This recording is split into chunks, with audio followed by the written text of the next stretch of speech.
معذرت جی تھوڑی ذرا میری وجہ نہیں سامنے آنے چاہیے. وہ ہے ٹرانسجینڈر لا کے حوالے سے. تو اس سے سب سے پہلے تو آپ کے یہ نوٹس میں بات ہوگی کہ جو پاکستان میں 2018 سے پہلے ٹرانسجینڈر لا نہیں تھا. باہر کیف ان کی آبادی موجود ہے, ساری دنیا میں موجود ہے. اس بابت میں مختلف انسانی حقوق کی تنظیمیں اور مختلف سیگمنٹس بشمول جو خواجہ سرا کمیونٹی ہے ان کی طرف سے بارہا عدالتوں سے بھی رجوع کیا جاتا رہا. اور فائنلی 2013 میں آپ میں سے بہت ساروں نے کورٹ کی بیٹس بھی کی ہوئی ہیں. سپریم کورٹ آف پاکستان نے ایک تفصیلی فیصلہ جاری کیا تھا اسلم خاکی صاحب کے کیس میں, جس میں انہوں نے کہا تھا کہ یہ بھی اس ملک کے شہری ہیں, یہ بھی انسان ہیں, اللہ تعالیٰ کی پیدا کی ہوئی مخلوق ہے. کچھ طبی وجوہات کی بنا پہ, کچھ ڈسیبلٹیز کی بنا پہ, کچھ معذوریوں کی بنا کے اوپر آپ ان کے جو بنیادی انسانی حقوق ہیں وہ نہیں چھین سکتے ان سے. اور یہ ریاست کی ذمہ داری ہے کہ یہ انشور کرے, اور حکومت کی یہ ذمہ داری ہے کہ وہ اس بات کو یقینی بنائے کہ ان کو ان کے حق ملیں. وہ چاہے جائیداد کا حق ہے, چاہے ان کو اچھی زندگی گزارنے کا حق ہے, صحت کی سہولتیں ہیں, اور بہت ساری اس میں گائیڈ لائنس تھیں. اسی تناظر میں یہ معاملہ پھر لیجسلیشن کے لیے آیا پارلیمان میں, اور 2018 میں تمام سیاسی جماعتوں کی موجودگی میں پرائیویٹ ممبر بل کے ذریعے, یہ پہلی میں وضاحت کر دوں کہ یہ گورنمنٹ کا بل تب بھی نہیں تھا, پرائیویٹ ممبر بلز آئے دو, وہ مرج کر دیے گئے. اور جو اسپیکر نیشنل اسمبلی تھے ان کا کام ظاہر ہے ووٹنگ کرانا ہوتا ہے, وہ خود بھی ووٹ نہیں ڈالتے. تو یہ پارلیمان کے سامنے جب قومی اسمبلی میں معاملہ آیا تو اسٹینڈنگ کمیٹی کو بھیجا گیا, انہوں نے پاس کیا تو سینٹ میں گیا, اور سینٹ کی اسٹینڈنگ کمیٹی میں گیا. اس وقت کے جو سارے دیکھے ہیں ہم نے جو دستاویزات ہیں, چیئرمین جو اسلامی نظریاتی کونسل ہیں ان کی بھی رائے لی گئی اس قانون پہ, اور ان کی رائے کا اظہار موجود ہے ان میٹنگز میں. اور ان میٹنگز میں پاکستان کی جو سیاسی اور دینی قیادت ہے پارلیمان کے اندر, ان کی موجودگی بھی تھی. تو یہ قانون پاس کر دیا گیا. باہر کیف ہر قانون جب پاس ہوتا ہے اس میں کوئی نہ کوئی کمزوری, کوئی سکم یا مس یوز کا پہلو رہ جاتا ہے اس میں. اس میں بھی جو ایک پروویژن تھی اس پہ پیسج کے کوئی 2 سال بعد یہ شکایت آنا شروع ہوئی کہ جی یہ پاسبلٹی ہے کہ یہ مس یوز نہ ہو جائے, جو سیکشن 3(4) کے مطابق جو ان کا ٹرانسجینڈر کا 18 سال کی عمر پہ پہنچنے پہ جب نادرا کا شناختی کارڈ بنانے کا معاملہ آیا تو جو صنف کی تشخیص ہے یا اس کی جو ڈیکلریشن ہے وہ اس شخص کو دے دی گئی. جیسے ہم جب اپنا فارم فل کرتے ہیں تو اس میں لکھا ہوتا ہے کہ آپ مرد ہیں یا عورت ہے, تو ہم کیونکہ اللہ تعالیٰ نے ہمیں ان جو ڈسیبلٹیز سے بچایا ہوا ہے, اللہ تعالیٰ کا لاکھ لاکھ شکر کرنا چاہیے ہر اس انسان کو جو کمپلیٹ ہے, اس پاک ذات کا بنایا ہوا. تو وہ اختیار تھا کہ جی وہ لکھتے تھے, وہ رہتے ٹرانسجینڈر تھے کیونکہ ان کے لیے خانہ بنایا گیا کہ ٹرانسجینڈر شی یا ہی, مطلب ہے کہ میل یا فیمیل خواجہ سرا. اس پہ پھر لیٹر آن ایک امینڈمنٹس کا پیکج انٹروڈیوس کروایا ریسنٹ پاسٹ میں, کچھ ماہ پہلے بلکہ شاید پچھلے سال, جو سینیٹر مشتاق صاحب ہیں سینٹ آف پاکستان میں جماعت اسلامی کے. اور انہوں نے کہا کہ جی یہ ایک شک ہے جس کے تحت کہ خواجہ سرا درخواست دہندہ کو یہ اختیار دیا گیا یا یہ ان کی آپشن ہے کہ وہ اپنی صنف جو ہے وہ ہی اور شی جو ہے وہ اس میں مینشن کریں, میل یا فیمیل کا, اس میں مناسب ترمیم کر کے اس کو مشروط کر دیا جائے میڈیکل بورڈ کی اوپینین کے ساتھ, کہ میڈیکل بورڈ جو ہے وہ اس پہ اوپینین دے. یہ معاملہ ابھی پارلیمان میں زیر غور تھا کہ اسی عرصہ میں فیڈرل شریعت کورٹ میں 2 درخواستیں دائر کی گئی, اور وہاں سے ڈیکلریشن مانگنے کے لیے, کیونکہ آئین پاکستان کے تحت فیڈرل شریعت کورٹ آرٹیکل 203 کے تحت جو اس کا سب سے پرائم فنکشن ہے, جو سب سے جو بڑا کام فیڈرل شریعت کورٹ کے ذمے سونپا گیا, وہ قوانین کی تشریح اس حوالے سے ہے کہ کہیں وہ شریعت سے اور اسلام کے اصولوں سے منافی یا متصادم تو نہیں ہیں. تو وہ پٹیشنز ٹیک اپ ہو گئی. ان میں حکومت وقت نے، موجودہ کولیشن نے، گورنمنٹ نے بھی جواب داخل کرایا، وزارت انسانی حقوق نے، کہ عدالت اگر سمجھتی ہے کہ اس شک کی وجہ سے بے جا استعمال ہو سکتا ہے قانون کا، تو پارلیمان کو، حکومت کو خاص طور، پارلیمان تو تب اپنا اختیار استعمال کرے گی جب یہ پارلیمان کے سامنے رکھا جائے گا. اس پہ اعتراض نہیں ہے. تو اس تناظر میں ایک باتیں آپ سے یہ بھی شیئر کرنا تھی کہ رائٹ ٹو انفارمیشن ہم سب کا بنیادی حق ہے، لیکن رائٹ ٹو ڈس انفارمیشن جو ہے وہ نہیں ہونا چاہیے کہ آپ ڈس انفارمیشن پھیلائیں. کچھ دوستوں نے اس کو اس طرح سے ٹوسٹ کیا کہ انہوں نے کہا کہ یہ تو ایک ہم جنس پرستی کا دروازہ کھول دیا گیا ہے، اب یہ شادیاں بھی ہو رہی ہیں یا ہوں گی. حالانکہ اگر آپ ہسٹری میں چلے جائیں تو انفارچونیٹلی یہ ایسے واقعات آتے رہے ہیں جب یہ قوانین نہیں تھے کہ یہ باتیں بعد میں پتہ چلتی تھی کہ جی انفارچونیٹلی کوئی میڈیکل ڈیفیکٹ ہے لڑکے یا لڑکی میں اور اس وجہ سے وہ شادی نہ چل سکی. تو یہ ایک قدرت کی دی ہوئی ایک ایسی ڈسیبلٹی ہے جو کسی حد تک میڈیکل انٹرونشن سے کیور ہوتی ہے اور ساری دنیا میں ہوتی ہے، اور اس پہ عالم اسلام میں اور عالم اسلام کے باہر اس پہ بالکل وہ جو میڈیکل سرجریز ودن دا باؤنڈز ہیں وہ ہوتی ہیں، اور یہ کوئی نئی چیز نہیں ہے. وہ ان میڈیکل ڈسیبلٹیز کو ریموو کرنے کے لیے جو ممکن ہیں میڈیکل انٹرونشن کے ذریعے سے. اب یہ جو قانون جس کو ایز اے ہول ایک خاکہ کشی کی گئی کہ یہ شاید سارے کا سارا قانون ہی کچھ ایسا نیگیٹو ہے. اس قانون کی چند ایک شکیں ہیں جن میں سب سے پہلے ڈیفائن کیا ہے، تشریح کی گئی ہے کہ خواجہ سرا کون ہوں گے، اور اس میں لکھا گیا ہے کہ جو پیدائشی طور پہ یا پیدائش کے بعد ان میں وہ سمٹمز آ جائیں جس کی وجہ سے وہ جس صنف سے گردانے جاتے ہیں اس صنف کے اگینسٹ ان کو ان کی جو شخصیت ہے اور ان کی جو وضاقتہ ہے وہ نظر آئے. اس میں کہیں نہیں لکھا گیا کہ ایک اچھا خاصا جو شخص ہے وہ بھی خود بخود یہ ہو جائے گا. اس کی باقی جو پہلی شکیں ہیں ان کو آئسولیشن میں پڑھا گیا جب رجسٹریشن کی بات آئی 18 سال کی عمر کو پہنچتے ہوئے. اس میں ریکگنیشن اور آئیڈینٹی کے بارے میں 2 شکیں ڈالی گئی جس کی اب جو تبدیلی ہے قانون میں وہ پارلیمان میں آئے گی، لیکن کیونکہ معاملہ فیڈرل شریعت کورٹ میں اس وقت پینڈنگ ہے، کل بھی اس پہ بڑا تفصیلی بحث ہوئی ہے، اور فیڈریشن کو اور کچھ امائکس جو ہیں اس میں اپوائنٹ کیے گئے ہیں، اور کچھ لوگوں کو فریق بننے کی، انسانی حقوق کی تنظیموں کو، کچھ مذہبی جماعتوں کے رہنماؤں کو اجازت بھی دی ہے شریعت کورٹ نے. حکومت پاکستان بھی اس میں فریق ہے، اور جیسے میں نے کہا کہ ہم نے اس حد تک بالکل وہ کلیئرٹی کے ساتھ جواب داخل کرایا ہے.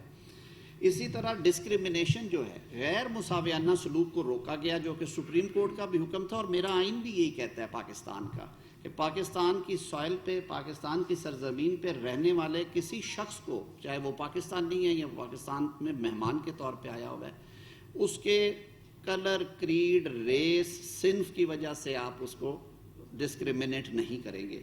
تو یہ اس میں منع کیا کہ اس قانون میں ان کی جو سیکشول ہیرسمنٹ ہوتی ہے اسے ایک جرم بنایا گیا. جو سڑکوں پہ ان کے ساتھ سلوک ہوتے یا جس طرح انہیں راؤنڈ اپ کر کے لے جایا جاتا تھانوں میں کہ جیسے کوئی جرم کر رہے ہیں، زبردستی ان سے بھیک منگوانے کو جرم بنایا گیا، اور ان کی چھوٹی چھوٹی جو قانون کے مطابق سزائیں ہیں وہ تجویز کی گئی.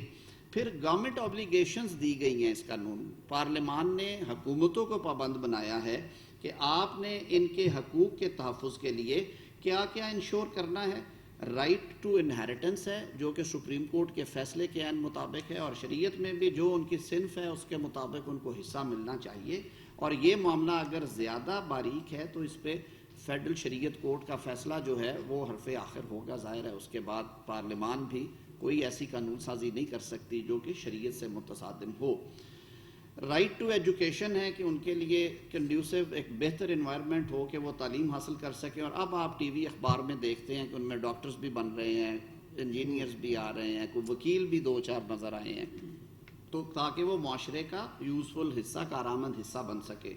رائٹ ٹو امپلائمنٹ ہے، جیسے ہم پہلے کوٹا مختص کرتے ہیں، ایسی جو کلاسز ہیں معاشرے کے اندر، طبقات ہیں جو کہ محروم ہیں، جن میں تعلیم کی کمی ہے یا دور افتادہ ہیں یا پسماندہ ہیں، تو ان کو حکومت کو یہ کہا گیا کہ آپ کوٹا جب مقرر کرتے ہیں تو اس صنف کو بھی آپ سامنے رکھا کریں.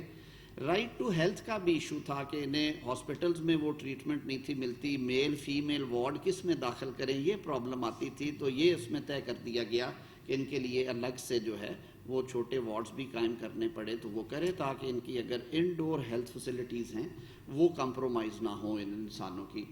اسی طرح پراپرٹی خریدنے کے حوالے سے, کیونکہ نادرا رجسٹریشن مسئلہ تھا, انہوں نے کہا وہ لنک ہو جائے گا, they have a right to purchase property, اپنا گھر بنائیں رہیں اس میں. فنڈامنٹل رائٹس کی گارنٹی دی گئی کہ وہ وائلیٹ نہیں ہوں گے. میرے خیال میں اس کی ضرورت بھی نہیں تھی, وہ ہمارا آئین کہتا ہے, یہ ریاست کی ذمہ داری ہے. اور ساتھ میں جو ان کے ساتھ جبر استبداد تھا, ان سے بھیک منگوانا, ان کو سیکشولی ہیرس کرنا, اس کو پی پی سی سے ہٹ کے بھی جرم بنا دیا گیا. اور ساتھ میں کہا گیا کہ آپ ان کے لیے جیلوں میں الگ سیل بھی بنائیں گے, یہ بھی اس قانون میں ہے, اور اس طرح کی اور بہت ساری چیزیں. تو آج آپ سے انٹریکٹ کرنے کا, آپ کے سامنے آنے کا مقصد صرف یہ تھا کہ کوئی ضد یا بحث کی بات نہیں ہے, قانون کی, آئین کی, شریعت کی, انصاف کی, انسانی حقوق کی بات ہے جو آپ کرنے کے لیے بیٹھے ہیں. اور بالکل بڑی وضاحت کے ساتھ یہ آپ سے استدعا کرتے ہیں کہ اس پیغام کو آگے بھی بتائیں. اور میں پاکستان کے عوام سے بھی یہ امید رکھتا ہوں کہ یہ پاکستانی ہیں, یہ اس معاشرے کا حصہ ہیں. ایک قدرت کا قانون ہے, ہم اس کو, ان کی جو حیت ہے اس کو تو تبدیل انسان نہیں کرتا, ماسوائے جہاں پہ کوئی میڈیکل انٹرونشن پاسبل ہوتی ہے, لیکن کم از کم ہم یہ کر سکتے ہیں کہ معاشرے میں ان کو اس نظر سے دیکھیں کہ ان کے حقوق اور ان کی جو دل آزاری ہے, نہ حقوق جو ہیں ان کی خلاف ورزی ہو, نہ ان کی دل آزاری ہو. تو اس ابتدائیے کے ساتھ میں پھر آپ کا شکر گزار ہوں. قمر کائرہ صاحب اگر ایڈ کرنا چاہیں. بہت شکریہ. لا منسٹر صاحب نے بڑی وضاحت کے ساتھ اس قانون کا جو خلاصہ آپ کے سامنے رکھ دیا ہے. اور یہ 2018 کا پاس قانون ہے, کوئی نیا قانون نہیں آ رہا جس کے اوپر بڑا ہنگامہ کھڑا کرنے کی کوشش کی گئی ہے. اور آج کل کیونکہ انفارچونیٹلی سوشل میڈیا جو ہے وہ جھوٹ کی خبروں کا گڑھ بن گیا ہے بدقسمتی سے, اور اس سے غلط خبریں پھیلا کے معاشرے کے اندر ویسے بھی بہت سارے تناؤ پیدا کیے جا رہے ہیں. بہت ساری ہمارے ملک کے خلاف بھی بہت سارے کام ہو رہے ہیں جو بڑے تکلیف دہ ہیں, اور گاہے گاہے آپ بھی اس کی نشاندہی کرتے رہتے ہیں. اور سوشل میڈیا سے پھر فارمل میڈیا میں بھی ڈبیٹ آ جاتی ہے, کئی دفعہ اخبارات میں بھی, ٹیلی ویژنس پہ بھی. تو یہ اسی لیے آج آپ کے پاس حاضر ہوئے ہیں. 2018 کا بنا ہوا قانون ہے, اور اس میں بنیادی طور پہ جو چیز تبدیل کرنے کے لیے ایک ممبر نے, سینیٹر مشتاق صاحب نے, جن کا تعلق جماعت اسلامی سے ہے, انہوں نے اس قانون کے مس یوز کو روکنے کے لیے, اس قانون کے اندر کوئی خرابی نہیں تھی, اس میں انہوں نے کوئی نیا قانون نہیں انٹروڈیوس کرانا چاہا, نہ پارلیمان نے پاس کر دیا ہے. انہوں نے کہا کہ یہ ہماری آبزرویشن ہے. اور جب یہ قانون بنا تھا 2018 میں, اس وقت بھی کچھ سینیٹرز نے, پیپلز پارٹی کے سینیٹر تھے ہمارے خواجہ کریم, انہوں نے باقاعدہ یہ بات شک رکھی تھی کہ اس کو میڈیکل ایگزامینیشن کے ساتھ لنک کر دیا جائے تاکہ یہ مس یوز نہ ہو سکے. لیکن جب سب نے مل کے پاس کیا تو انہوں نے کہا ٹھیک ہے. اب بعد میں پریکٹس سب پتہ چلا تو یہ یقیناً آبزرویشن گورنمنٹ کی طرف سے بھی ہوگی, باقی جماعتوں نے بھی کی, جس طرح طاہر صاحب نے بتایا. تو انہوں نے اس کو ایک امینڈمنٹ کے طور پہ موو کیا, اور یہ کمیٹی میں ریفر ہوا. اب سوال یہ ہے کہ کیا یہ قانون بن گیا, اور اگر یہ سینیٹر مشتاق صاحب کی امینڈمنٹ آتی ہے اس حد تک صرف, تو یہ تو امپروومنٹ ہے. اور اس پہ جہاں علامہ منسٹر صاحب نے وضاحت کی ہے, طاہر صاحب نے, ایک اور بھی بات ہے, یہ ایکس اور وائی ان کی کیٹیگری تو آ گئی, میل فیمیل کی کیٹیگری تو آ گئی. اگر یہ نہیں کیا جاتا تو جس طرح کئی جگہ پہ یہ چیزیں ابیوز ہو سکتی ہیں, مطلب باہر کے ممالک میں جا کے لوگ پناہ لیتے ہیں, باقی ان کے مسائل ہوتے ہیں. پھر ایک اور بڑا مسئلہ ہے, وہ انہیریٹنس کا ہے. اگر کوئی بندہ, وہ فرض کرے مطلب فیمیل کیٹیگری میں ہے, اور وہ میل کیٹیگری میں اپنے آپ کو رجسٹر کرا لیتا ہے, اور اس کا ایگزامینیشن نہیں ہوتا, کیونکہ اس نے خود کہنا ہے کہ میں کیا ہوں. پہلے یہ تھا کہ وہ خود جائے گا, خود اپنا ڈکلیئر کرے گا میں فلاں.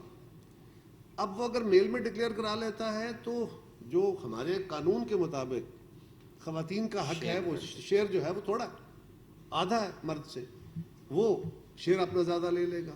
تو اس طرح کی اور پاسبلٹیز تھی. لہٰذا ان سارے عملوں کو, سکموں کو دور کرنے کے لیے ایک امینڈمنٹ موو کی گئی ہے جو بہتری کی ہے. ابھی پاس نہیں ہوئی, لیکن یہ پاس ہونی چاہیے.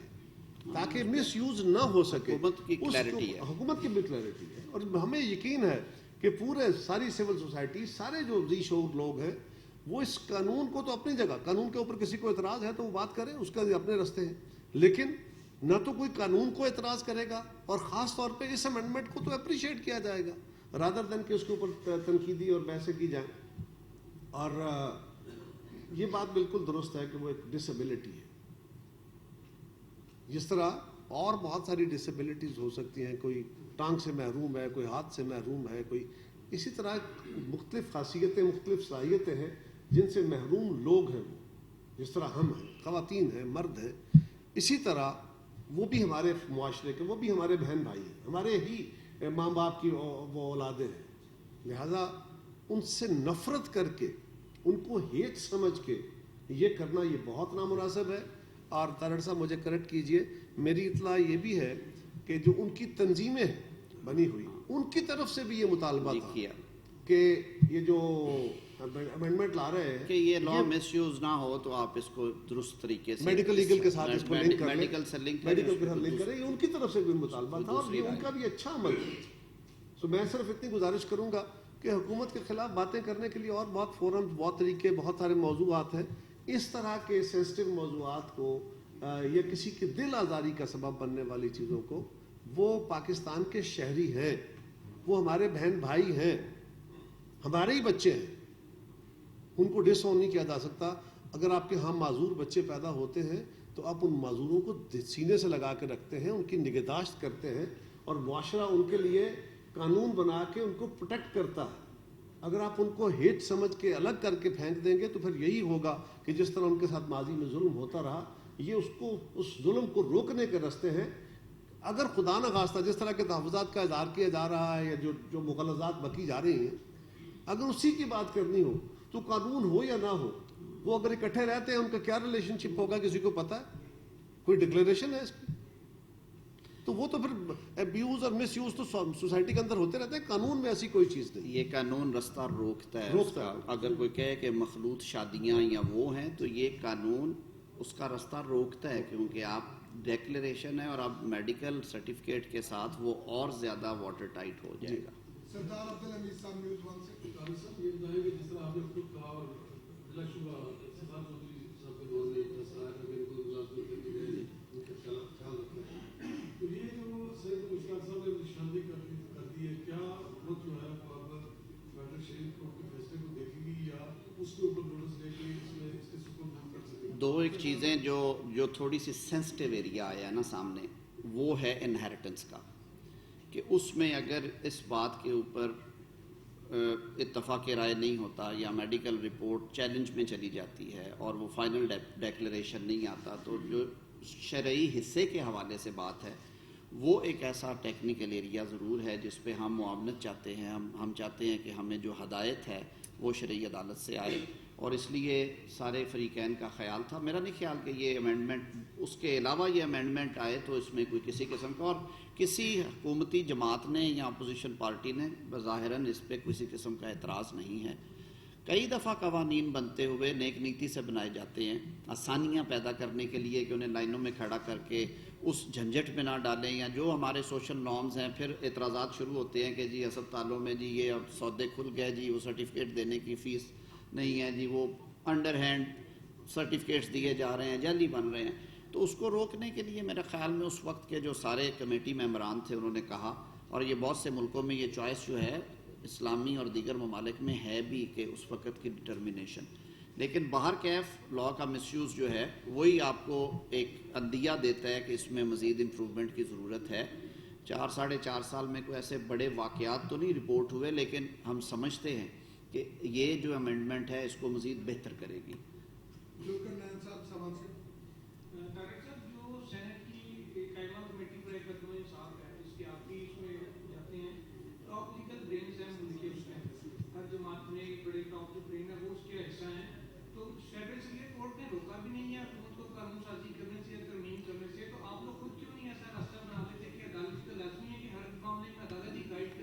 بالکل نہیں, حکومت نے کسی جگہ پہ نہیں کہا, نہ ہی اس کو اپوز کی ہے اس ترمیم کو. ایک آپ کو بھی پتہ ہے لیجسلیشن کا ایک پروسیس ہے, کہ ایک بل انٹروڈیوس ہوتا ہے، پھر وہ کمیٹی کے حوالے ہوتا ہے، کمیٹی اس کو فائنلائز کر کے ہاؤس میں بھیجتی ہے، پھر وہ ہاؤس پاس کرتا ہے، پھر دوسرے ہاؤس کے پاس جاتا ہے، اس ہاؤس کی بھی ایک ذیلی کمیٹی ہے، وہ دیکھتی ہے کیونکہ قوانین بنائے جاتے ہیں پوسٹیرٹی کے لیے، نسلوں کے لیے بنائے جاتے ہیں، وہ 2 4 5 سال کے لیے نہیں ہوتے.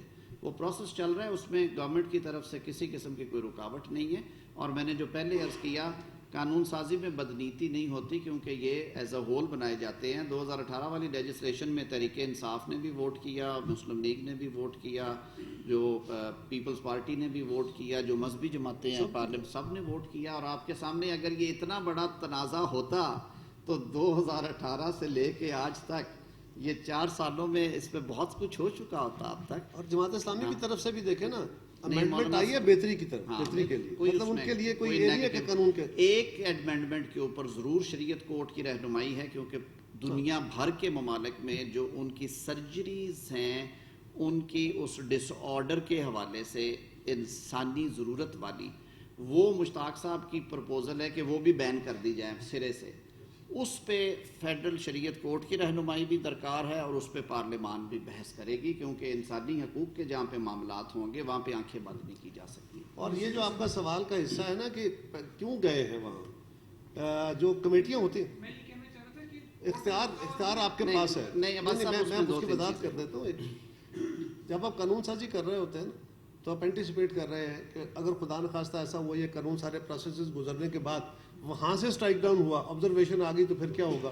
تو بہتر ہوتا ہے کہ آپ اس پروسیس میں جانے سے پہلے وہ جو ایک خاص نقطہ نظر ہے اس کے اوپر اوپینین لے لیں، سو دیٹ یہ کمپرسن پروسیس ہوتا ہے نا، لینتھی، آسان تو نہیں ہوتا، اس پہ گورنمنٹ کا خرچہ بھی ہوتا ہے بڑا. تو یہ جو قانون بنے کل اس پہ اعتراض نہ ہے، تو یہ بہتری کے لیے. وراثت جو ہے نا خاص طور پہ، اور اس کے لیے مولانا فضل الرحمان صاحب نے مجھے خود بلا کے کچھ مجھے تجاویز انہوں نے دیں، اور اس کے لیے انہوں نے سینیٹر کامران مرتضیٰ صاحب کی ذمہ داری بھی سونپی کہ آپ اسے بیٹھ کے دیکھیں. وراثت ایک ایسا سبجیکٹ ہے جو کہ اس میں کورڈ ہونا چاہیے ذرا ایگزاسٹو طریقے سے، اور وہاں پہ میں سمجھتا ہوں بطور وکیل کے، قانون کے طالب علم کے اور مسلمان کے طور پہ، کہ وہاں پہ فیڈرل شریعت کورٹ کا جو حکم ہے وہ ان کی رائے صاحب ہوگی، اس لیے بھی ضروری ہے. نسیم صدیقی عالم طارق صاحب جو پہلا سوال ہے سر، یہ تو بڑی اچھی بات ہے، یہ اپریشیٹ کہ جو ہمارے معاشرے میں پسے ہوئے لوگ ہیں ان کے لیے اس حکومت نے بھی ایک چیز کی برطانوی آئین کوئی نہیں ہے، لیکن وہاں پہ اکارڈنگ ٹو دا سچویشن جو ہے وہ لا میں امینڈمنٹس ہوتی رہتی ہیں. یہ تو بہت اچھی بات ہے. اسی بات جو کوٹا سسٹم کی ہوئی بات، اس پہ گورنمنٹ کوئی توجہ دے رہی ہے کہ ان کو پراپر جابس ملے یا ٹیکنیکل ٹریننگس ملے تاکہ وہ معاشرے میں ایڈجسٹ بھی ہو سکے. دوسرا سوال میرا خیرا صاحب، آپ انفارمیشن منسٹر بھی رہ چکے ہیں، آپ نے فیک نیوز کی بات کی، تو سوشل میڈیا اس وقت سب سے زیادہ استعمال ہونے والا میڈیم ہے. گورنمنٹ کے پاس کوئی ایسی سجیشنز ہیں جس کو آپ، جس سے سوشل میڈیا کو بھی ایک لاز بنا کے کنٹرول کر سکیں؟ اور ازرائے تفرق، آپ نے بھی ایکس اور وائی کیٹیگری کی بات کی، یہ ایکس اور وائی کا آج کل بڑا ذکر ہو رہا ہے، یہ کیا معاملہ ہے؟ میں پہلے چھوٹا سا جواب دے دوں. جو آپ نے بات کی ان کی ووکیشنل ٹریننگ اور جابس کے کوٹاز، اس پہ منسٹری آف ہیومن رائٹس جو ہیں وہ کام کر رہے ہیں، اور جیلز میں ان کے لیے الگ سیل، ہاسپٹل میں ان کے لیے جو بستر ہیں ان کے ایلوکیشن وہ بالکل ہو رہا ہے جی. کام ظاہر ہے جو ملکی وسائل ہیں وہ سامنے ہوتے ہیں آپ کے، اس طرح کے کام شروع کر کے نظر آنے میں کچھ ٹائم لگتا ہے، لیکن گورنمنٹ کی ول ہے کہ یہ ایک ایسا طبقہ ہے جو کہ ضرورت ہے جس کو کہ حکومتی امداد اور سرپرستی ملے. جہاں تک ڈسیبلٹیز کا جو کوٹا ہوتا ہے اس کو باقی ڈسیبلٹیز کا بھی کوٹا ہے. ڈسیبلز کے کوٹے کے اندر کئی دفعہ اس کو مس یوز کر لیا جاتا ہے، لوگ اپلائی کم کرتے ہیں، سیٹیں فل کرنی ہوتی ہیں تو کئی دفعہ وہ کوٹا کمپرومائز ہو جاتا ہے، ہونا نہیں چاہیے. سو انشاءاللہ اس کے اوپر جس طرح طارق صاحب نے کہا کہ یہ پروگریسولی ہوتا ہے آہستہ آہستہ. دوسرا جہاں تک تعلق اس عمل کا ہے کہ لیجسلیشن فار سوشل میڈیا، جس دن سوشل میڈیا کے بارے میں یا میڈیا کے بارے میں یہ قانون بنانے کی بات آئی، سب سے بڑے مخالف آپ ہوں. یہ آپ کی طرف سے ریزسٹنس آتی ہے، حالانکہ ہمارا یہ ویو ہے کہ آزادی اظہار مکمل طور پہ ہونا چاہیے، لیکن آزادی اظہار جو ہے، یہ آزادی گفتار کا مطلب یہ نہیں ہے کہ آپ مجھے گالیاں دیں. نو، آپ اس ملک کے ساتھ غداری کر لیں. نو، آپ اس معاشرے کی روایتوں کو برباد کر دیں. نو، یہ آزادی نہیں ہے.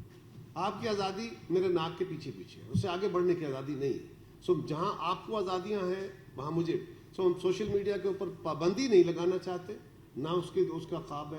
لیکن یہ بہرحال ہے کہ آج نہیں تو کل یہ کسی نہ کسی وقت اس کا مس یوز اور ایبیوز، مس یوز تو چھوٹا لفظ، اس کا جو ایبیوز ہو رہا ہے اس کو بہرحال ریگولیٹ کرنے کی ضرورت ہوگی. اس کے اوپر تو قانون سازی آپ اگر ویسٹ کی پریکٹسز نہیں، وہ تو خیر میں اس کو میں نے مثالاً کہا، وہ تو اس کی وضاحت تو خان صاحب کر سکتے ہیں، جو میں نے کہا اس کی میں وضاحت کر چکا ہوں. خان صاحب کہیں اور مصروف ہیں آج. وہ آج کل بہت زاہد ایشین سر کارڈر صاحب، ایک تو یہ جو آج کل پنجاب اور فیڈرل گورنمنٹ کے درمیان معاملہ چل رہا ہے CCPO کا، فیڈرل گورنمنٹ ان کو واپس لینا چاہ رہی ہے اور وہ کل انہوں نے سب کی شکتی بھی دی ہے پنجاب میں، اس پر بھی ڈال دیں. دوسرا جو وزیر داخلہ کا کل ایک بیان آیا تھا کہ لانگ مارچ کو جو صوبائی حکومتیں سپورٹ کریں گی ان کے خلاف ہم ایکشن لیں گے، تو کیا یہ ایکشن جو ہے گورنر راج کی صورت میں ہو سکتا ہے؟ دیکھیے، پہلے آپ کے سوال کا جواب تو یہ ہے کہ میرے خیال میں آئین پاکستان کچھ حدود و قیود متعین کرتا ہے اور کچھ وفاقی حکومت کے اختیارات ہیں جو کہ 18ویں ترمیم کے بعد بھی قائم ہیں، اور آرٹیکل 149 اس میں ایک ہے جس میں کہ سپریم کورٹ نے بھی جب یہ کووڈ والی آپ کو یاد ہوگا ہدایات تھیں تو پھر سپریم کورٹ میں معاملہ گیا تو لارجر بینچ بنا 5 رکنی، اور انہوں نے کہا کہ جو لا اینڈ آرڈر کے حوالے سے اور اس طرح کی چیزیں اور نیشنل جیسے آج کل کلیمٹی فلڈ کو ہم ڈیل کر رہے ہیں یا کوئی اور قحط بحران فقدان پڑتا ہے تو اس کے لیے فیڈرل گورنمنٹ کی ہدایات جو ہیں وہ بائنڈنگ ہیں. رہی بات آفیسرز کو ریلیو کرنے کی، صوبائی حکومت کے آفیسر ہوتے تو انہیں بالکل نہ وفاق مانگ سکتی تھی ان کی مرضی کے بغیر، نہ وفاق ان کو تعینات کر سکتی تھی. ان کا تعلق وفاقی پولیس سروس سے ہے اور وہ پابند ہیں، وہ وہاں پہ وفاق کے نمائندے کے طور پہ ڈیوٹی سر انجام دے رہے ہیں. وفاق جب ان کی خدمات مانگے کہیں اور دینے کے لیے، یہ سول سرونٹ کے پاس اختیار نہیں ہے کہ وہ کہے کہ جی نہیں میری مرضی نہیں ہے میں نے نہیں آنا. اور میرے خیال میں وزیر اعلیٰ صاحب کو بھی ایسے معاملات کو آئین اور قانون کے مطابق ڈیل کرنا چاہیے، نہ کہ تصویر بنوا کے اس کو اور فروغ دیا جائے کہ یہ جو ایک طرح کی ڈس اوبیڈینس ہے سول سرونٹ کی، اس کی سرپرستی اور اس کی پروان چڑھانا یا پرورش کی جائے. اب آپ نے کہا کہ اگر صوبائی حکومتیں وفاق کے حوالے سے ایسا رویہ اپناتی ہیں کہ وہ جو ایک غیر قانونی اور غیر آئینی چڑھائی ہے وفاق پہ یا وفاقی دارالحکومت پہ، اس میں اگر وہ فریق بنیں گے تو ظاہر ہے اس میں بہت ساری آپشنز موجود ہیں جو کہ آئین پاکستان دیتا ہے اور پاکستان کے دیگر قوانین دیتے ہیں. ایون کانسٹیٹیوشنلی الیکٹڈ یا کانسٹیٹیوٹڈ گورنمنٹ کو گرانا یا اس گورنمنٹ کو غیر آئینی طریقے سے ہٹانے کی کوشش کرنا بھی جرم ہے. اور یہ کوئی پہلی دفعہ نہیں ہوگی کہ ایسی کوئی سچویشن آئے جس میں ایک ڈیولی الیکٹڈ گورنمنٹ کو سپریم کورٹ آف پاکستان کے احکامات کے تابع بالآخر دروازہ کھولا اسپیکر صاحب نے اور انہوں نے ووٹ کرنے کا موقع فراہم کیا پارلیمان کے منتخب نمائندوں کو، اور خان صاحب کو ان کے اتحادیوں نے ان کے حلیفوں نے چھوڑا تو گورنمنٹ کی تبدیلی آئی. دنیا کی جمہوری تاریخ میں یہ پہلا واقعہ نہیں ہے کہ عدم اعتماد کے ذریعے حکومتیں بدلی ہوں. یہ جو اسٹیبلش ڈیموکریسیز ہیں ان میں یہ بارہا ہو چکا ہے. کشمیر میں PTI نے اپنی جماعت کے خلاف عدم اعتماد کیا، عدم اعتماد کر کے پچھلے دنوں ہی انہوں نے ایک بہت اچھے وزیر اعظم وہاں پہ بھیجے. قائرہ صاحب اس پہ زیادہ بہتر روشنی ڈالیں گے. ہر جگہ پہ ہوتا ہے. تو اگر کوئی قانون کو ہاتھ میں لے گا اور اگر صوبائی حکومت جیسے میں نے عرض کیا کہ آئین پاکستان میں دی گئی حدود کو وہ اگر کراس کرتے ہیں اور اس کی تشریح سپریم کورٹ اپنے فیصلوں میں کر چکی ہے تو اس پہ بالکل لیگل آئینی اور قانونی رستہ اپنایا جائے گا، اس میں کوئی دوسری رائے نہیں ہے. آپ کو نا چھوٹی سی بات میں ساتھ کروں. ایک تو یہ جو آپ نے کہا نا وہ آفسر والی بات، وہ تو تصویر خود بتاتی ہے کہ وہ اس افسر کے لیے بھی ساری زندگی کا ایک انعام ہی ہوگا شاید جو اس نے جس طرح وہ مل رہا ہے، اور چوئی صاحب کے لیے بھی وہ ایک تمغہ ہوگا کہ آپ وفاقی حکومت کے خلاف ایک افسر کو بغاوت پہ یا اس کو نافرمانی پہ اکسا رہے ہیں تو یہ بڑے تمغے کی بات ہوگی ان کے لیے. چلے وہ لے لیں. رہی بات آپ کی یہ جو رانا صاحب کا بیان ہے، آج کل رانا صاحب کے بیانات بہت چبھ رہے ہیں دنیا کو، ہمارے مخالفوں کو خاص طور پہ بہت چبھتے ہیں. رانا صاحب نے کوئی اپنے طور پہ بیان دیا ہے؟ آپ کی نظر میں کوئی رانا ثناء اللہ صاحب کا اپنا بیان ہو کہ انہوں نے کسی کو دھمکی دی ہو، انہوں نے کسی پہ تلخی بات کی ہو؟ اگر رانا ثناء اللہ صاحب حکومت کی طرف سے، وہ انٹیریئر منسٹر ہیں، ان کی ذمہ داری ہے، لیکن اگر کہا جاتا ہے کہ ہم آئیں گے چاروں طرف سے اسلام آباد کا گھیرا کریں گے, ہم محاصرہ کریں گے, ہم اٹھا کے باہر پھینک دیں گے, ہم وہاں پہ قبضہ کر لیں گے, ہم لا اینڈ آرڈر بالکل شہر کو جام کر دیں گے. تو اس کے جواب میں رانا ثناء اللہ صاحب کو کیا کہنا چاہیے؟ خاموش ہو جانا چاہیے. رانا ثناء اللہ صاحب جتنی باتیں کر رہے ہیں وہ حکومت کی طرف, جو اپوزیشن کی طرف سے جو لینگویج استعمال کی جاتی ہے اس کے جواب میں ان کو کچھ جواب تو دینا پڑتا ہے. رانا صاحب پھر ہیں بھی ذرا مطلب ڈنڈی پٹی قائم آدمی, لیکن جو جواب وہ دیتے ہیں وہ دیتے اسی طرح. آخر کی گزارش یہ ہے کہ خان صاحب کا کیا خیال ہے؟ جمہوریت کے اندر حکومتیں تبدیل کرنے کے کئی طریقے. ایک ہے آپ جس طرح ہم نے کیا, عدم اعتماد کے ذریعے کر لیں. دوسرا ہے کہ عوام کی بڑی تعداد ڈیمانڈ کرتی ہے, اس کا ایک اسرٹن کرنے کا طریقہ ہوتا ہے. عوام کے نمائندوں کے ذریعے حکومتیں آنی اور جانی ہیں. اگر ان کا یہ خیال ہے کہ جو صدیوں پرانا قانون تھا بادشاہوں کا کہ وہ آ کے لاہور کا محاصرہ کیا اور لاہور کے قلعے پہ جھنڈا جس کا لگ گیا وہ فاتح پنجاب ہو گیا, اور جس کا دلی کو محاصرہ کر کے دلی فتح کر لیا وہ بر صغیر کا حکمران ہو گیا. اگر خان صاحب ایسا محاصرہ کرنے کی باتیں کر رہے ہیں تو ایک تو یہ ہے کہ حکومت کی یہ آئینی قانونی ذمہ داری ہے کہ ہم نے ایسا نہیں ہونے دینا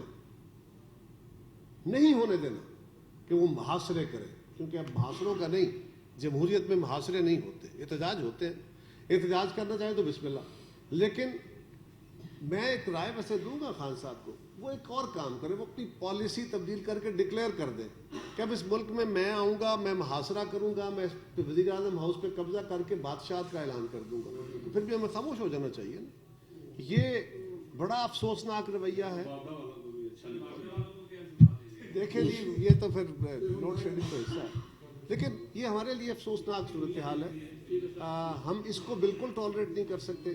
خان صاحب کو میں آج پھر آپ کی اس پریس کانفرنس کے ذریعے, میں تارڑ صاحب سے بھی مشورہ نہیں کیا, وزیر اعظم صاحب سے بھی نہیں کیا, رانا صاحب سے بھی نہیں کیا, میں ان کو دعوت دیتا ہوں کہ آپ حکومت کے ساتھ آئیے, آپ کی جماعت آ کے بیٹھے, آپ اجازت لیں جو طریقہ کار ہے. ہم نے بھی احتجاج کیے, ہم بالکل آئے, اسی ڈی چوک کے پاس آئے, بلاول صاحب بھی آئے تھے لانگ مارچ کے, پورے ملک میں لانگ مارچ ہوا تھا, ایک پتہ نہیں, وہ مقدمے ابھی تک مقدمے میں بھگت رہے. لیکن تارڑ صاحب اس میں ہم نے باقاعدہ طے کیا تھا, اعلان کیا تھا کہ وہاں جائیں گے, ایک جلسہ کریں گے, ڈسپرس ہو جائیں گے. ہو گئے, کوئی آگ تو نہیں لگی, کوئی کچھ نہیں ہوا. یہ کہا جاتا جی ہم نے لاٹھی چارج تو نہیں کیا, ہم نے آنسو گیس تو نہیں پھینکی. بھائی ہم نے جتنا آپ کے ساتھ اجازت لی تھی, جتنی بات کی تھی, اس سے بیانڈ ہم گئے ہی نہیں.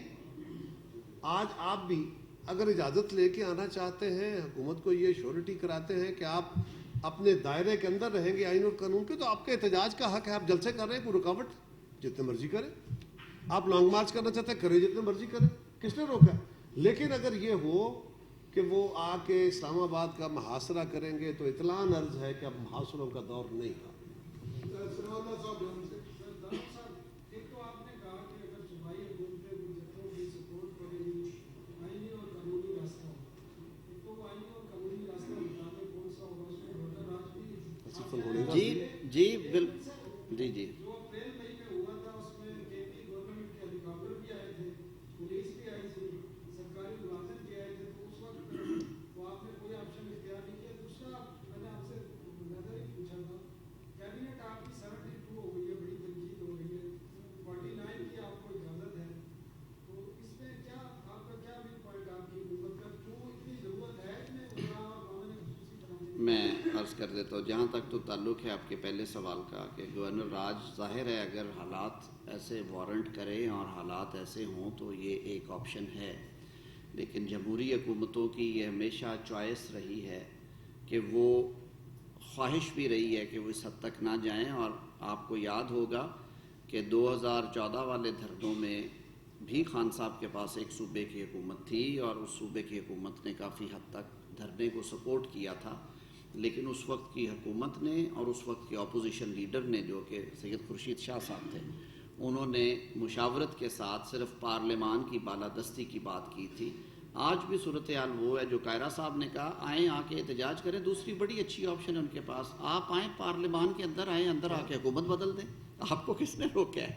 وہاں پہ مختلف سیاسی جماعت ہیں, مختلف سیاسی اذہان ہیں, آپ ان کے ساتھ بیٹھیں, بیٹھ کے انہیں کنونس کریں. سیاست نام ہی ڈائیلاگ کا ہے, جمہوریت تو نام ہی لاجک کا, ریزن کا, ڈائیلاگ کا ہے, ڈنڈے کا پتھر کا نام نہیں ہے. ڈنڈے پتھر سے تو نکل کے ہم نے جمہوریت کی راہ اختیار کی نا, اس معاشرے میں آئے. تو آئیں, آ کے وہاں پہ ڈیبیٹ کریں, کنونس کریں لوگوں کو, حکومت بنائیں. کون روک سکتا ہے ان کو حکومت بنانے سے؟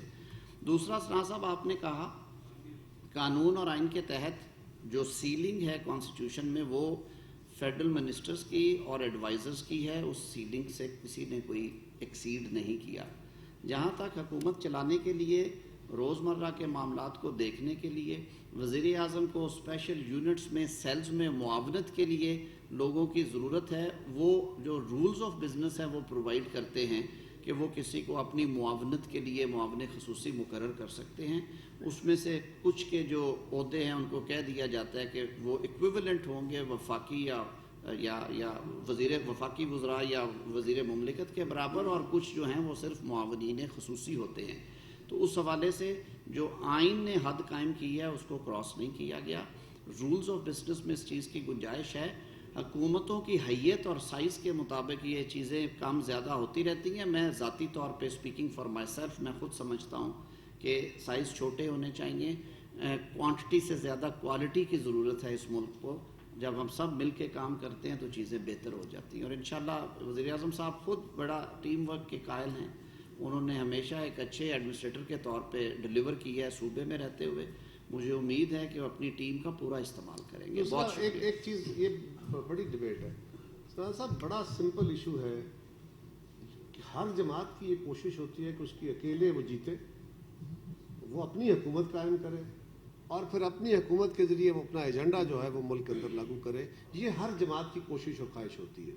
لیکن الیکشنز کے اندر لوگوں کا مینڈیٹ اگر اس طرح نہیں آتا تو پھر مل کے حکومتیں بنائی جاتی ہیں, اور جتنے بڑے اتحاد بنتے ہیں اس کے مطابق آپ کو بعض اوقات ایڈجسٹمنٹس کرنی پڑتی ہے. یہ زمینی حقیقت ہے.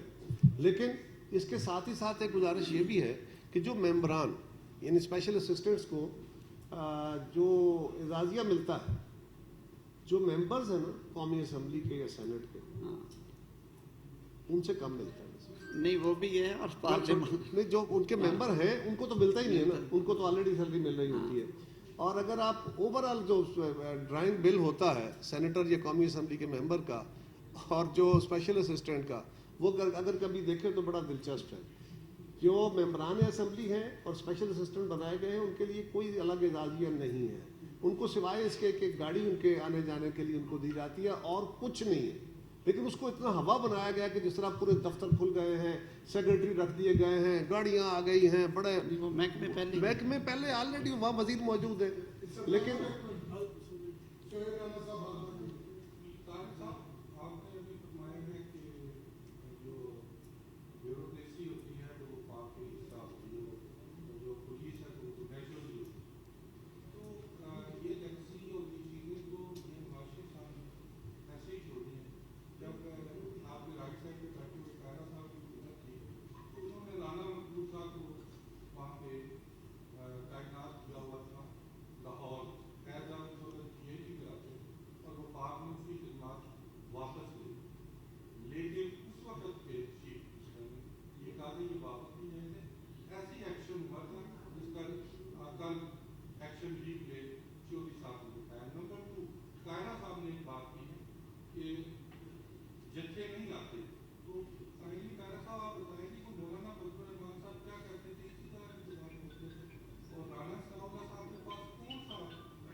میں پہلے تو عرض کر دوں کہ جو پریکٹس ہے وہ آپ نے اس کے آج ذکر کر دیا کہ پہلے بھی ہو چکا ہے. یہ بات ضروری نہیں ہوتی کہ کوئی انسان ایک دفعہ غلطی کرے. پاکستان پیپلز پارٹی اور پاکستان مسلم لیگ دستوں گریبان بھی رہے ہیں سیاسی حریفوں کے طور پہ اور بہت دور دراز تک گئے ہیں, لیکن پھر بیٹر سینس پریویل کی, پھر میثاق جمہوریت ہوا, اور میثاق جمہوریت کا سب سے بڑا فائدہ پاکستان کی عوام کو ہوا. پاکستان کی تاریخ میں پہلی دفعہ 2 دفعہ کنزیکٹیو نیشنل اسمبلی نے اپنی مدت پوری کی, باوجود اس کے کہ دونوں دفعہ اسمبلیوں کی مدت کے دوران ان کے وزرائے اعظم کو عدالتی احکامات کے تحت گھر بھیجا گیا. تو ہر لڑائی کا نتیجہ صلح ہوتی ہے، اور ہر کوئی نہ کوئی جو برائی یا جو میں کہتا ہوں کہ کم عقلی ہے، اس سے آپ سبق سیکھ کے آئندہ کے لیے آپ چیزیں بہتر کرتے ہیں. تو باقی آپ نے قاہرہ صاحب سے سوال کیا تھا. ویسے بھی ماضی میں نہیں جینا چاہیے، حال میں اپنی ماضی کی غلطیوں سے سیکھ لینا چاہیے، یہی بہتر ہوتا ہے. اور مجھ سے آپ نے سوال کیا کہ اچھا ہاں، گزارش یہ ہے کہ جتھے، بالکل میں کہہ رہا، میں نے کہا تھا جتھے بھی نہیں آنے چاہیے، میں نے محاصرے کا لفظ استعمال کیا ہے. وہ کہتے ہیں ہم آئیں گے، ہم اسلام آباد کا گھیرا کر لیں گے، محاصرہ کر لیں گے. میں نے یہ کہا محاصروں کا دور نہیں ہے. مولانا فضل الرحمان صاحب آئے تھے، بالکل آئے اسلام آباد میں. کیا انہوں نے آ کے پارلیمان پہ حملہ آور ہوئے؟ آگ لگائی. کیا آگ لگائی ہے؟ انہوں نے گورنمنٹ کے ساتھ طے کر کے ایک جگہ وہاں بیٹھ کے انہوں نے دھرنا دیا تھا. اسلام آباد کی زندگی معطل نہیں ہوئی تھی. اس کے بعد خان صاحب نے بھی وعدہ کیا، وہ بھی آئے تو انہوں نے آ کے پریڈ گراؤنڈ میں انہوں نے بھی آ کے دھرنا دیا، وہاں پہ آ کے انہوں نے مظاہرہ کر لیا تھا. وہ رستے موجود ہیں. لیکن جو کہا جا رہا ہے، کیا ایسے نہیں کہا جا رہا کہ ہم آگے اسلام آباد بند کر دیں گے؟ کیا یہ نہیں کہا جا رہا کہ ہم ان کو اٹھا کے باہر پھینک دیں گے؟ کیا یہ نہیں کہا جا رہا کہ محاصرہ کر لیں گے، اٹھیں گے نہیں اس وقت تک جب تک اس حکومت کو گھر نہیں بھیج دیتے؟ تو اس کا مطلب ہے کہ پھر آپ یہ طے کر لیں نا. میں نے یہی کہا کہ خان صاحب اعلان کر دیں کہ اب جو میں نے کہنا ہے وہ اس ملک میں ہونا ہے. تو اس کا طریقہ تو یہ، پھر اگلا اعلان وہ یہ کریں گے کہ جناب والا اب تو میں اس ملک میں بادشاہت کا اعلان کرتا ہوں، مان لیجئے گا. لیکن ہمارا یہ مطالبہ نہیں ہے، ہم اس سے مختلف چلنا چاہتے ہیں.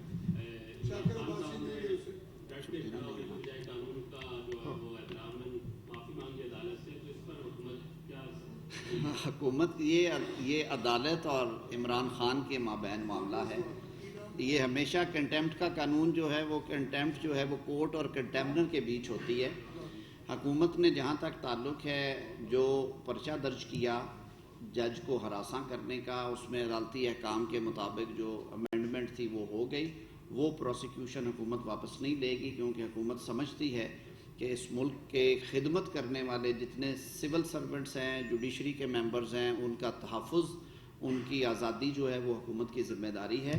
یہ چوائس خان صاحب کی ہے کہ وہ ہمیشہ یو ٹرن لیتے ہیں، ایک اور لے لیا انہوں نے، ان کو مبارک ہو. یہی ان کو ایک تو بات ہے نا، ایک منٹ، ایک بات تو ہے کہ وہ کہتے تھے کہ میں معافی نہیں، میں نے غلط کام کیا ہی کوئی نہیں، میں نے کون سی ایسی بات کہی ہے. اور اب انہوں نے یہ تو اقرار کر لیا نا کہ ہاں میں نے یہ گناہ کیا، یہ غلطی کی ہے جی. نہیں، قابل ستائش کی بات ہے، یہ قابل ستائش ہوتا پہلے دن ہی کر لیتے. اب جب سر پہ آ پڑی ہے تو گھر جانے کی باری آ گئی تو پھر نیچرلی اب تو صرف اتنی گزارش ہے، ہم صرف اتنا ہے، معاملہ تو ٹھیک کہا، یہ لا کی زبان بولنے والے ہیں نا، پریکٹیشنر ہیں. میں تو ایک سیاسی کارکن ہوں. مجھے تو صرف عدالت سے یہ کہنا ہے کہ ہر فیصلے میں یہ ضرور دیکھا کیجئے کہ اسی طرح کے فیصلے، اسی طرح کے مقدمے عدالتوں میں پیش ہوتے رہے. جو فیصلے آئے ان کو بھی لوگ ڈیبیٹ کرتے ہیں، اور اس پہ کچھ لوگوں کے تحفظات ہیں، کچھ لوگوں کے یہ احساسات ہیں کہ ہمارے ساتھ کچھ خاص سلوک ہوتا ہے. یہ ضرور دیکھا کیجئے. یہ ملک کے لیے بھی ضروری ہے اور عدالت کے لیے بھی ضروری ہے. اور عدالت صرف اپنے کنٹیمپٹ کے قانون کے تحت، اس خوف کے تحت اگر اپنا احترام کرائے گی تو وہ دیر پا نہیں ہوگا، اپنے فیصلوں سے کرائے گی تو دیر پا ہوگا. پاکستان تحریک انصاف کے فنڈ فنڈنگ کے فیصلے کو 2 ماہ ہو گئے. آج کی سرکار میں ایک کمیٹی بنی تھی عمران خان کے خلاف ریفرنس اور پی ٹی آئی پر پابندی پہ. اس وقت تک حکومت کی جو کمیٹی تھی وہ غیر فعال، اس کی کیا وجوہات؟ نہیں، غیر فعال نہیں ہے. کمیٹی نے فیصلہ کیا تھا کہ کیونکہ کوئی کام بھی ان کے طریقے سے نہیں کرنا چاہیے جس طریقے سے وہ کرتے رہے ہیں. تحریک انصاف کی حکومت کا یہ وصف تھا کہ وہ پہلے جیل میں ڈالتے تھے، بعد میں تحقیق ہوتی تھی، اور اس کی وجہ سے بہت سارے بے گناہ لوگ جو ہیں وہ عدالتی فیصلوں کے ذریعے 6 ماہ 8 ماہ سال 2 سال 2.5 سال کے بعد باہر نکلے. ابھی احسن اقبال صاحب کی مثال سامنے ہے.